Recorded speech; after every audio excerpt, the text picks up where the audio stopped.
உலகெங்கிலுமிருந்து ஸ்ரீ பாலமுருகன் ஜோதிடாலயத்துக்கு ஆதரவு நல்கி வரும் அத்தனை நல்வுள்ளங்களுக்கும் ஸ்ரீ பாலமுருகன் ஜோதிடாலயத்தின் அன்பு வணக்கங்கள். இன்றைய பஞ்சாங்கம் நிகழும் மங்களகரமான விசுவாவசு ஆண்டு ஐப்பசி மாதம் 24ஆம் நாள் சந்திரவாரம் 2025 ஆங்கில வருடம் நவம்பர் மாதம் 10ஆம் நாள் திங்கட்கிழமை. சூரிய உதயம் காலை 6:09. திதி காலை 8:31 வரை பஞ்சமி, பின்பு சஷ்டி. நட்சத்திரம் அதிகாலை 2:41 வரை திருவாதிரை, பின்பு புனர்பூசம். யோகம் மாலை 6:54 வரை சாத்தியம், பின்பு சுபம்.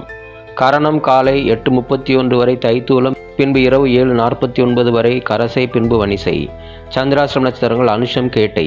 கோச்சாரம்: சந்திரன் மிதுனத்திலும், குரு கடகத்திலும், கேது சிம்மத்திலும், சூரியன் சுக்கிரன் துலாமிலும், செவ்வாய் புதன் விருச்சிகத்திலும், ராகு கும்பத்திலும், சனி மீனத்திலும் உள்ளனர். கௌரி நல்ல நேரம் காலை 9:15 முதல் 10:45 வரை, மீண்டும் இரவு 7:30 முதல் 9 மணி வரை. சுபம்.